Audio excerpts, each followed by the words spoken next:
ওম শান্তি।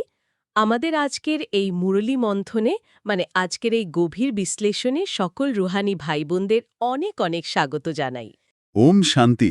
হ্যাঁ, যারা শুনছেন তাদের সবাইকে স্বাগত। তো আজকে আমাদের আলোচনার সোর্স হল ১ এপ্রিল ২০২৬-এর মুরলী। আর আজকের এই মন্থনের মূল মিশনটাই হল কিভাবে আমরা প্রাত্যহিক জীবনের এই যে এত কোলাহল, এত স্ট্রেস, তার থেকে মুক্ত হয়ে পরম সত্যকে চিনতে পারি। একদম। মানে নিজেদের দৃষ্টিভঙ্গিটা একটু বদলালেই যে পুরো জগৎটা বদলে যেতে পারে, সেটাই আজকের মূল বিষয়। ঠিক। তো আমি একটা রূপক দিয়ে শুরু করতে চাই। ধরা যাক কারোর কাছে একটা গুপ্তধনের মানচিত্র আছে। আর সেই মানচিত্র তাকে পৃথিবীর সবচেয়ে বড় আর সমৃদ্ধ সোনার খনির একদম ওপরে নিয়ে গেছে। আচ্ছা। সে ঠিক সেই খনির ওপরেই দাঁড়িয়ে আছে। অফুরন্ত ধনসম্পদ একদম তার পায়ের নিচে। কিন্তু মজার ব্যাপার হল, সে তবু সেটা দেখতে পাচ্ছে না। দেখতে পাচ্ছে না কেন? ভগবান একদম সামনে থাকার পরেও আমরা তাকে কেন চিনতে পারি না? দারুণ একটা রূপক ব্যবহার করেছেন। আসলে এই যে পুরো পর্দার কথা বললেন না, এটা কিন্তু সাধারণ কোনো তথ্যের অভাব বা নিছক অজ্ঞতা নয়। তাহলে এটা কি? আজকের টেক্সট আমাদের বলছে, এই আবরণের মূল কারণটা হলো আমাদের জন্মান্তরের মানে যাকে বলে দেহ অভিমান। দেহ অভিমান? হুম। শারীরিক পরিচয়ের অহংকার? হ্যাঁ, আমরা অনেক সময় খুব সহজে ভেবে নিই যে ঈশ্বরকে চিনতে না পারার কারণ বোধহয় আমাদের বুদ্ধির অভাব, কিন্তু বিষয়টা মোটেও তা নয়। আধাকল্প ধরে আমরা নিজেদের এই নশ্বর শরীর, নাম, পদবি এগুলোর সাথে এতটাই জড়িয়ে ফেলেছি যে আমাদের চেতনার মূল কেন্দ্রটাই সরে গেছে। আত্মিক সত্যটা চোখের সামনে জ্বলজ্বল করলেও আমরা এই শারীরিক অহমিকার কারণে সেটাকে ধরতে পারি না। একদম ঠিক। এই অহমিকাটাই হলো সেই চোখের পর্দা। তো এই দেহ অভিমান শব্দটা শুনতে তো খুব বড় মাপের একটা দার্শনিক তত্ত্ব মনে হয়, কিন্তু দৈনন্দিন জীবনে এর প্রকাশ তো খুব সূক্ষ্ম, তাই না? তা তো বটেই। পদে পদে এর প্রকাশ ঘটে। যেমন ধরুন, কর্মক্ষেত্রে কেউ হয়তো সামান্য একটু কটু কথা বলল, আর সঙ্গে সঙ্গে আমাদের ভেতরে একটা তীব্র অহংকারে ঘা লাগল। অথবা ধরুন রাস্তায় জ্যামের মধ্যে কেউ হয়তো নিজের গাড়িটা একটু আগে নিয়ে গেল, আর আমাদের চরম রাগ হলো। হ্যাঁ, এগুলোই তো প্রাত্যহিক জীবনের পরীক্ষা। তো এই যে ছোটখাটো অনুভূতিগুলো, এগুলোই কি সেই ধুলোর আস্তরণ নয়, যা আমাদের আধ্যাত্মিক দৃষ্টিকে ক্রমশ ঝাপসা করে দেয়? একদম নিখুঁত পর্যবেক্ষণ। এগুলোই হলো সেই ধুলো। মনস্তাত্ত্বিকভাবে দেখলে এই ছোট ছোট ঘটনাগুলো আমাদের আত্মার সূক্ষ্ম অনুভূতিগুলোকে এতটাই ভোঁতা করে দেয় যে পরম সত্য যখন সামনে এসে দাঁড়ায়, তখন আমরা তাকে তার আসল রূপে গ্রহণ করতে পারি না। মন তখন ওই জাগতিক বিচার বিশ্লেষণের ফিল্টার দিয়ে সবকিছু দেখার চেষ্টা করে। ঠিক তাই। আর ঈশ্বরকে তার প্রকৃত রূপে চেনাটাই তো এই পুরো রোহানি যাত্রার সবচেয়ে বড় ভিত্তি। কিন্তু এই যে কথায় কথায় আহত হওয়া, এটাই আমাদের উপলব্ধির পথে একটা অভেদ্য প্রাচীর হয়ে দাঁড়ায়। এই জায়গাটাতেই বিষয়টা আমার কাছে খুব ইন্টারেস্টিং লাগে। আমি এই বার্তাকে একটা পুরনো দিনের রেডিও টিউন করার সাথে তুলনা করতে চাই। রেডিও টিউন করা? আচ্ছা, বলুন তো কিভাবে। যখন আমরা একা শান্ত হয়ে বসে পরম সত্তার সাথে যুক্ত হওয়ার চেষ্টা করি, তখন মনে হয় যেন রেডিওর সঠিক ফ্রিকোয়েন্সিটা ধরা পড়েছে। সবকিছু একদম স্পষ্ট, কোনো নয়েজ নেই, একটা অদ্ভুত শান্তি।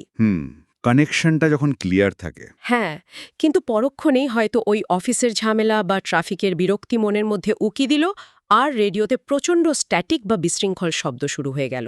নিমেষের মধ্যে কানেকশন লস্ট। খুব সুন্দর উপমা। তো আমার প্রশ্ন হলো, এই সঠিক ফ্রিকোয়েন্সিটা ধরে রাখা এত কঠিন কেন? আমাদের তো আধ্যাত্মিক সত্তাই আসল রূপ, তাহলে জাগতিক আকর্ষণ এত শক্তিশালী হয় কিভাবে? আসলে এই ফ্রিকোয়েন্সি ধরে রাখাটা কঠিন, কারণ ওই যে স্ট্যাটিক বা নয়েজ, ওটা হঠাৎ করে আকাশ থেকে পড়ে না। তাহলে কোথা থেকে আসে? এটা হলো আমাদের আত্মার উপর জমে থাকা অসংখ্য জন্মের পুরনো সংস্কার। ভৌত জগৎ আমাদের পঞ্চ ইন্দ্রিয়কে খুব দ্রুত একটা রেজাল্ট দেয়। আপনি ভালো খাবার খেলে সাথে সাথে স্বাদ পান। কেউ প্রশংসা করলে সাথে সাথে আনন্দ পাই। একদম। এই ইনস্ট্যান্ট গ্র্যাটিফিকেশনের কারণে আমাদের মন ভৌত জগতের দিকে এত তীব্রভাবে টানে। অন্যদিকে আধ্যাত্মিক ফ্রিকোয়েন্সিতে যুক্ত থাকার জন্য প্রয়োজন অত্যন্ত সূক্ষ্ম মনোযোগ। নিজেকে একটা নিরাকার বিন্দুস্বরূপ আত্মা মনে করে পরম কম্পাঙ্ক ধরে রাখা তো মানে মাসির বাড়ি যাওয়ার মতো কোনো সহজ ব্যাপার নয়। তা তো বটেই। যখনই মন জাগতিক বস্তুর দিকে যায়, ফ্রিকোয়েন্সি কেটে যায়। হ্যাঁ, কারণ আত্মার স্বভাবই হলো যেখানে তার আকর্ষণ থাকে তার পুরো এনার্জি আপনা আপনি সেখানেই ফ্লো করতে শুরু করে। বুঝতে পারলাম। তো এই স্ট্যাটিকের ব্যাপারটা বোঝার পর এখন আলোচনাটা একটু অন্যদিকে নিয়ে যাই। আমরা আসলে কার তরঙ্গের সাথে যুক্ত হতে চাইছি? মানে সত্যিকারের প্রিয়তম বা ঈশ্বরের পরিচয়টা কি? এটা আজকের মূল্যের খুব গুরুত্বপূর্ণ একটা অংশ। হ্যাঁ, কারণ আজকের সোর্সে একটা খুব চমৎকার পার্থিব রূপক আছে। কন্যার বিয়ের উদাহরণ বলা হয়েছে, একজন কন্যা যখন বিয়ে করে আর গহেনা পরে, তখন তার চেহারায় এক অদ্ভুত খুশি আর ঔজ্জ্বল্য থাকে। একটা গ্লো থাকে। কিন্তু মুরলিতে বলা হয়েছে, যারা পরমাত্মাকে স্মরণ করে না, তাদের চেহারা একদম ঔজ্জ্বল্যহীন বা এমনকি মৃত মানুষের মতন হয়ে যায়। তো এই সত্যিকারের সাজান বা প্রিয়তমটি কে, যাকে ভুলে গেলে আত্মার এমন করুণ অবস্থা হয়? এই রূপকটা কিন্তু আত্মার এনার্জি সোর্সকে খুব সুন্দরভাবে বোঝায়। এই যে ঔজ্জ্বল্যহীন চেহারার কথা বললেন, এর মূল কারণ হলো আত্মা তার নিজস্ব ব্যাটারির চার্জ করার মেন সোর্স থেকে একদম ডিসকানেক্টেড হয়ে গেছে। মানে জাগতিক কোনো সম্পর্ক আত্মাকে অনন্তকালের জন্য পূর্ণ করতে পারে না। একদমই না। এখন প্রশ্ন হলো সেই সোর্সটা কে? অনেকেই ভাবেন ঈশ্বর সর্বব্যাপী, সব জায়গায় আছেন, আবার অনেকে জন্ম মৃত্যুর চক্রে আবদ্ধ কোনো দেবতাকে ভগবান মানেন। হুম, এই জায়গাতেই শিব আর শ্রীকৃষ্ণের মধ্যে সেই রাত দিনের পার্থক্যের বিষয়টা চলে আসে, তাই না? ঠিক ধরেছেন। নিরাকার শিব এবং সাকার শ্রীকৃষ্ণ, যিনি ভবিষ্যতের প্রিন্স বা সাক্ষাৎকার মূর্তি, তাদের মধ্যে পার্থক্যটা বোঝা খুব জরুরি। যুক্তির জায়গা থেকে ভাবুন তো, যিনি নিজেই জন্ম মৃত্যুর চক্রে আবদ্ধ, তিনি কিভাবে অন্যদের এই চক্র থেকে মুক্ত করবেন? মানে যে নিজেই চোরাবালিতে আটকে আছে, সে তো অন্যকে টেনে তুলতে পারবে না। একদম তাই। ঈশ্বরকে অবশ্যই জন্মমৃত্যুর এই সাইকেলের বাইরে থাকতে হবে। পরমপিতা শিব নিরাকার হওয়ার কারণেই তিনি পতিত পাবন, আর তার সাথে যুক্ত হলেই আত্মা ওই বিশুদ্ধ শক্তিটা পায়। যে শক্তিটা আত্মাকে আক্ষরিক অর্থে ব্যাগার টু প্রিন্স বা ভিখারি থেকে রাজকুমার তৈরি করতে পারে। হ্যাঁ, শূন্যতা থেকে পূর্ণতায় নিয়ে যায়। আর তখনই আত্মার চেহারায় ওই বিবাহিতা কন্যার মতো অলৌকিক ঔজ্জ্বল্য ফুটে ওঠে। আচ্ছা, ঈশ্বরের সঠিক পরিচয় তো পেলাম, কিন্তু এখানে আমার একটা বড় খটকা লাগছে আজকের মুরলির একটা লাইন নিয়ে। কোন লাইনটা? একটা খুব সতর্কমূলক লাইন আছে। বলা হয়েছে, উত্তরণের পথে থাকলে বৈকুণ্ঠ রস চাকতে পারবে, কিন্তু অধপতন হলে একেবারে চূর্ণ বিচূর্ণ হয়ে যাবে। হ্যাঁ, খুব পাওয়ারফুল একটা স্টেটমেন্ট। মানে বলা হচ্ছে, আধ্যাত্মিক জ্ঞান বা ত্রিনেত্র পাওয়ার পর যদি কেউ ভুল করে, তবে তার পাপের বোঝা নাকি ১০০ গুণ বেশি হয়ে যায়। এটা কি একটু অবিচার মনে হচ্ছে না? যে লোকটা অজ্ঞানে আছে, সে তো পার পেয়ে যাচ্ছে। শুনতে অবিচার মনে হলেও মহাজাগতিক নিয়ম অনুযায়ী এটাই কিন্তু সবচেয়ে নিখুঁত ন্যায় বিচার। আমি একটা উদাহরণ দিই। হ্যাঁ, বলুন। ধরুন একজন সাধারণ মানুষ, যার চিকিৎসা বিজ্ঞান সম্পর্কে কোনো ধারণাই নেই। সে যদি ভুল করে কাউকে ভুল ওষুধ দিয়ে ফেলে, সমাজ তাকে একটু সহানুভূতি দেখাবে, কারণ সে অজ্ঞ ছিল। হুম, সে তো আর জেনে বুঝে করেনি। কিন্তু একজন অত্যন্ত দক্ষ সার্জন যদি অপারেশন থিয়েটারে সজ্ঞানে কোনো গাফিলতি করেন, তবে কি তাকে ছেড়ে দেওয়া হবে? তার শাস্তি অনেক কঠোর হবে। ওহ, আচ্ছা। মানে আধ্যাত্মিক জগতেও ঠিক একই নিয়ম কাজ করে? একদম। অজ্ঞানে করা ভুলের একটা ছাড় থাকে, কিন্তু যখন কেউ ত্রিনেত্র পেয়ে গেছে, সত্যের আলো পেয়ে গেছে, তারপর সে যদি সজ্ঞানে দেহ অভিমানের বশে কোনো পাপ করে, তখন সেটার নিছক ভুল থাকে না। ঠিক, তখন সেটা সরাসরি ঈশ্বরীয় নিয়মের লঙ্ঘন হয়ে দাঁড়ায়। সে জেনে বুঝে বেইমানি করছে। এই জন্যই তার বোঝা ১০০ গুণ বেড়ে যায় এবং পতনের আশঙ্কা থাকে। তাহলে তো এটা সাংঘাতিক একটা ব্যাপার। এই ভয়ঙ্কর পতনের হাত থেকে বাঁচার উপায় কি? এর তো নিশ্চয়ই কোনো সেফটি নেট বা সুরক্ষা কবচ আছে। হ্যাঁ, অবশ্যই আছে। আর সেটা হলো মনমনা ভবের নিরন্তর অভ্যেস। মনমনা ভব মানে নিজের মনকে সবসময় পরমাত্মার স্মরণে রাখা। একদম। আজকের সোর্সে এটাকে অন্ধের লাঠির সাথে তুলনা করা হয়েছে। একজন অন্ধ মানুষ যখন পাহাড়ি রাস্তায় হাঁটেন, তিনি কিন্তু তার লাঠিটা প্রাণপণে শক্ত করে ধরে রাখেন। কারণ সে জানে গ্রিপ একটু আলগা হলেই সোজা খাদের নিচে পড়ে যাবে। ঠিক তাই, আমাদের প্রতিদিনের জীবনেও এই মনমনা ভব বা স্মরণ হল সেই অন্ধের লাঠি। এটা শুধু মুখে মন্ত্র জপা নয়, এটা হলো মনকে এমনভাবে প্রোগ্রাম করা যাতে আমাদের ফোকাস সবসময় সেই পরম শক্তির দিকেই থাকে। লাঠি শক্ত করে ধরে রাখলে পতনের কোনো ভয় নেই। এই স্মরণের যাত্রার বিষয়টা খুব সুন্দর। আচ্ছা, এই জ্ঞানটাকে আমরা অন্যদের সেবায় বা বিশ্ব পরিবর্তনে কিভাবে কাজে লাগাতে পারি? এখানে আমি মুরলির ওই জাদুর কৌটো বা দৃষ্টির প্রসঙ্গটাকে একটা প্রজেক্টরের সাথে মেলাতে চাই। Projector, interesting. কিভাবে? আমরা সাধারণত কি করি? আমরা সবসময় বাইরের দুনিয়াটাকে বদলানোর চেষ্টা করি। ধরুন, একটা প্রজেক্টর থেকে আলো গিয়ে সামনের বিশাল পর্দায় পড়ছে। এখন পর্দায় যদি কোনো দাগ থাকে, আমরা ছুটে গিয়ে বাইরের পর্দাটাকেই ঘষে পরিষ্কার করার চেষ্টা করি। হ্যাঁ, আমরা সবাই বাইরের স্কিনটাকেই বদলাতে চাই। কিন্তু আমরা এটা বুঝি না যে সমস্যাটা বাইরের পর্দায় নেই। সমস্যাটা আছে প্রজেক্টরের ভেতরে ঘুরতে থাকা ওই ফিল্ম বা রিলটার মধ্যে। আমাদের নিজস্ব যে দৃষ্টিভঙ্গি বা বৃত্তি, সেটাই তো ওই ভেতরের রিল। অসাধারণ একটা উপমা দিয়েছেন। এটা আজকের আলোচনার খুব গভীর একটা পয়েন্ট। আধ্যাত্মিক বিজ্ঞান বলছে বাইরের জগৎ হলো কেবল একটা রিফ্লেকশন।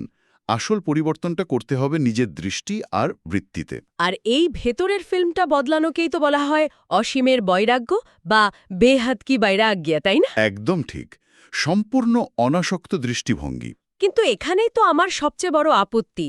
মানে এই অসীমের বৈরাগ্য শব্দটা শুনলেই মনে হয় যেন জীবনের সব দায়িত্ব ছেড়ে দিয়ে জঙ্গলে গিয়ে বসে ভাগতে হবে। না না, বৈরাগ্য মানে জঙ্গলবাসী হওয়া নয়। কিন্তু বাস্তবে এটা কিভাবে সম্ভব?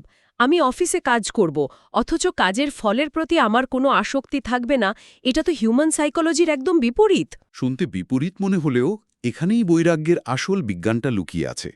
এর প্রকৃত অর্থ হল আপনি জগতের মাঝখানেই থাকবেন, পুরো উদ্যম নিয়ে কর্মক্ষেত্রে দায়িত্ব পালন করবেন, কিন্তু সেই কাজের রেজাল্টের উপর আপনার মানসিক শান্তি নির্ভর করবে না। মানে ফলের প্রতি কোনো সূক্ষ্ম আসক্তি থাকবে না। হ্যাঁ, যখন আমরা ফলের প্রতি আসক্ত থাকি তখন আমাদের ভেতরে একটা ভয় কাজ করে। আমি কি সফল হব? মানুষ কি আমাকে বাহবা দেবে? এই ভয়টা আমাদের কাজের কোয়ালিটি নষ্ট করে। একটা স্ট্রেস তৈরি হয়। কিন্তু যিনি অসীমের বৈরাগী, তিনি তো আগে থেকেই পরম উৎসের সাথে যুক্ত। তার তো আর বাইরের জগৎ থেকে সম্মান কুড়ানোর দরকার নেই। আর এই নিরাসক্ত অবস্থা থেকেই জন্ম নেয় সত্যিকারের মধুরতা আর নম্রতা। মানে যখন ভেতরে কোনো লুকোনো স্বার্থ বা অহংকার থাকে না, তখন আচরণ এমনিতেই মধুর হয়ে যায়। একদম। আপনার ভেতরের রিলটা যখন শান্ত আর দিব্য হয়, তখন আপনার দৃষ্টিটাই অন্যের জন্য একটা পরিবর্তনের মাধ্যম হয়ে ওঠে। তখন মানুষ আপনাকে দেখলে পরম শান্তির একটা অনুভূতি পায়। এটাকে বলা হয় সাক্ষাৎকার মূর্ত হওয়া। অভাবনীয় একটা বিশ্লেষণ। তো পুরো আলোচনাটাকে যদি আমরা এক জায়গায় নিয়ে আসি, আমরা দেখলাম কিভাবে দেহ অভিমানের পর্দা আমাদের অন্ধ করে রেখেছে। হ্যাঁ, আর কিভাবে প্রাত্যহিক অহমিতা আমাদের রেডিও ফ্রিকোয়েন্সিতে নয়েজ তৈরি করে। আমরা এটাও বুঝলাম যে সত্যিকারের প্রিয়তম নিরাকার শিববাবার সাথে যুক্ত হলেই আমরা ভিখারি থেকে রাজকুমার হতে পারি।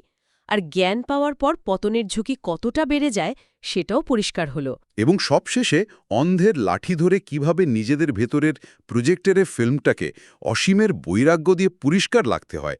একদম। তো আজকের এই আলোচনার মূল নির্যাসটাই হল সত্যিকারের ভালোবাসা, বাবার শ্রীমত মেনে চলা এবং নিজেদের পবিত্র উপস্থিতির মাধ্যমে অন্যদের আলোর পথ দেখানোই হল সবচেয়ে বড় পুণ্য। আর মুরলিতে দেওয়া ৩টি সম্মান বা আত্মসম্মান কিন্তু এই পথে আমাদের সবচেয়ে বড় হাতিয়ার। হ্যাঁ, ৩টি সমান। প্রথমটি হল আমি একজন দিব্য দৃষ্টিসম্পন্ন আত্মা। দ্বিতীয়টি আমি অতীন্দ্রিয় সুখের অধিকারী রুহানি গোপী। আর তৃতীয়টি হল আমি শ্রীমতের অনুসারী পৃথিবীর অন্যতম শ্রেষ্ঠ সৌভাগ্যবান আত্মা। ঠিক, এই সমানগুলো আমাদের অবচেতন মনকে নতুন করে প্রোগ্রাম করার একটা শক্তিশালী কোড। তা তো বটেই। তো যারা এতক্ষণ ধরে আমাদের এই মন্থন শুনছেন, আজকের পর্বটা শেষ করার আগে তাদের জন্য একটা গভীর চিন্তার খোরাক রেখে যেতে চাই। হ্যাঁ, অবশ্যই। আমরা এতক্ষণ নিজেদের ভেতরের রিল পরিষ্কার করার কথা বললাম, কিন্তু একবার ভেবে দেখুন তো, আমাদের জীবনে যে মানুষটা সবচেয়ে বেশি সমস্যা বা বিরক্তি তৈরি করে, তার প্রতিও কি আমরা আমাদের প্রজেক্টরের ফিল্মটাকে শান্ত এবং করুণাময় রাখতে পারি? এটা একটা সাংঘাতিক বড় পরীক্ষা। সত্যিই তাই। সেটাই তো আধ্যাত্মিকতার সবচেয়ে বড় পরীক্ষা। আর যদি পৃথিবীর প্রতিটি মানুষ সফলভাবে তাদের ভেতরের ফিল্মটা পরিষ্কার করে ফেলে, সবার চেতনা যদি পরম পবিত্রতায় পৌঁছায়, তাহলে কি বাইরের এই ভৌত জগতের আর কোনো দরকার থাকবে? মানে ভেতরে সব দাগ মুছে গেলে তো চেনা পৃথিবীটা সম্পূর্ণ অন্য মাত্রায় চলে যাবে। একদম। বাইরের এই পর্দাটার কি তখন আর কোনো কাজ থাকবে? এই অস্তিত্বমূলক প্রশ্নটা আপনাদের ভাবনার জন্যই রেখে গেলাম। নিজেদের ভেতরের রিলটা পরিষ্কার করার যাত্রা চলতে থাকুক। আজকের মতো আমাদের এই গভীর বিশ্লেষণ আমরা এখানেই শেষ করছি। ওম শান্তি। ওম শান্তি।